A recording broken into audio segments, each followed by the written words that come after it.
नमस्ते. उजास healthy kitchen या आपल्या Marathi YouTube चॅनलमध्ये तुम्हा सर्वांचं अगदी मनापासून स्वागत आहे. तर आज आपण पाहणार आहोत जेवणासोबत तोंडी लावण्यासाठी अतिशय चटपटीत आणि चमचमीत असा पदार्थ, आणि तो म्हणजे गवारच्या शेंगांची भाजी. अगदी कोवळी लुसलुशीत गवारच्या शेंगांची भाजी तोंडी लावण्यासाठी अतिशय चटपटीत पद्धतीने कशी तयार करायची याची रेसिपी आज आपण पाहणार आहोत. त्याच्यामुळे व्हिडिओ शेवटपर्यंत नक्की पहा आणि व्हिडिओ आवडल्यास नक्कीच लाईक करा. चला तर मग आता रेसिपीला सुरुवात करूयात. तर इथं घेतलेले आहेत आपण गवारची शेंग. इथं मी 250 ग्रॅम म्हणजेच पावशेर गवारची शेंग घेतलेली आहे. तर गवारची शेंग घेताना आपल्याला अगदी कोवळी लुसलुशीत अशी गवारची शेंग घ्यायची आहे. आणि सुरुवातीला आता आपल्याला काय करायचं आहे, तर ह्या गवारच्या शेंगांचे पाठीमागून आणि पुढून असे देठं काढून घ्यायचे आहेत. इथं पाहू शकता तुम्ही, या पद्धतीने गवारची शेंग आपल्याला निवडून घ्यायची आहे. तर ही भाजी आपल्याला आहे ना तव्यावर बनवायची आहे. त्याच्यामुळं आहे ना आपण गवार घेताना अगदी छान अशी कोवळी लुसलुशीत गवार घ्यायची आहे. म्हणजे अगदी कमी वेळेमध्ये ही गवारची भाजी शिजते, जास्त वेळ लागत नाही. त्याच्यामुळे जास्त निब्बर शेंगा घ्यायच्या नाही आहेत. तर इथं पाहू शकता, छान अशी संपूर्ण गवार इथं आपण आता निवडून घेतलेली आहे. आणि या पद्धतीने त्याचे संपूर्ण देठ असे काढून घ्यायचे आहेत. तर एवढा कचरा निघालेला आहे जवळपास. एवढी गवार निवडून झाल्यानंतर तर आता ही गवार आपण धुवून घेऊयात स्वच्छ, किंवा मग आहे ना आपण गवार निवडायच्या आधीसुद्धा धुवू शकतो. तर इथं आपण आता तवा ठेवून घेतलेला आहे. तर इथं लोखंडी तवा घेतलेला आहे मी. थोडासा असा खोलगट तवा घ्यायचा आहे आपल्याला भाजीसाठी. आणि अगदी छान असं आपल्याला 2 ते 3 पळी तेल टाकून घ्यायचं आहे. कोरडी भाजी करतो आहे त्याच्यामुळं आपल्याला तेल थोडं जास्तच वापरायचं आहे ह्या भाजीसाठी. तर तेल छान असं कडकडीत तापलं की मग आपल्याला जिरा आणि मोहरी टाकून घ्यायची आहे.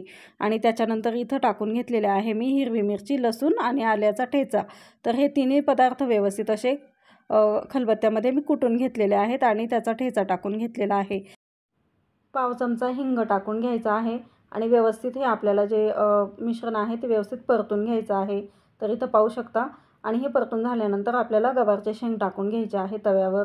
तर अगदी छान अशी गवारची शेंग आपल्याला आहे ना व्यवस्थित 1 मिनिटभरासाठी सुरुवातीला आपण संपूर्ण या मिश्रणामध्ये व्यवस्थित परतून घेऊयात. आणि आता आपण चवीनुसार याच्यामध्ये मीठ टाकून घ्यायचं आहे.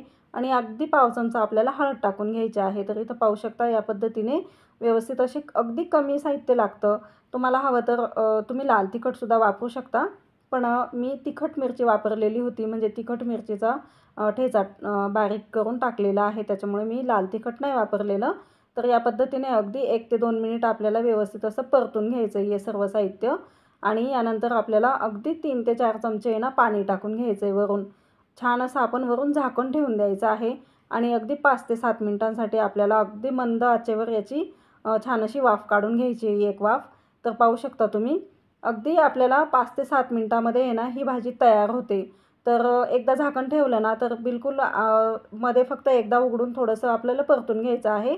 आणि मग नंतर पुन्हा आपल्याला 1 ते 2 मिनिटांसाठी अशी वाफ काढून घ्यायची आहे भाजीची. तर पाहू शकता, अगदी 5 ते 7 मिनिटांमध्ये आहे ना ही संपूर्ण भाजी जी आहे ती तयार झालेली आहे. तर इथं अगदी शेवटी आपल्याला शेंगदाण्याचं कूट टाकून घेतलेलं आहे. तर शेंगदाण्याचं कूट मी इथं जास्त नाही घेतलेलं, फक्त 2 ते 3 चमचे आपल्याला कूट टाकून घ्यायचं आहे. तर आवडत असेल तर टाकू शकता, किंवा मग नसेल आवडत तुम्हाला तर मग शेंगदाण्याचं कूट जे आहे ते स्किप केलं तरीसुद्धा चालू शकतं. अशीसुद्धा भाजी खायला ही खूप छान चटपटीत आणि खूप छान झणझणीत अशी याची चव लागते. तर इथं आपली संपूर्ण जी गवार आहे ही भाजी आता तयार झालेली आहे, गवारच्या शेंगांची भाजी.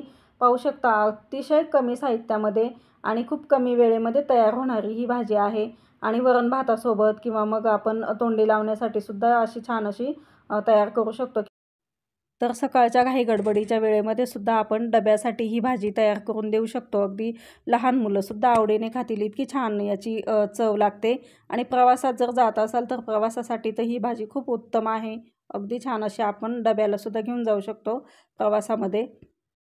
अतिशय कमी वेळेमध्ये आणि कमी साहित्यामध्ये तयार होणारी अशी रेसिपी आहे. तर तुम्ही नक्कीच या पद्धतीने एकदा ही रेसिपी तयार करा. मला खात्री आहे एकदा बनवली ना तर तुम्ही पुन्हा पुन्हा या पद्धतीने छान अशी ही भाजी तयार करणार. तर ही भाजी तयार करण्यासाठी फक्त आपल्याला छान अशी कोवळी गवार घ्यायची आहे.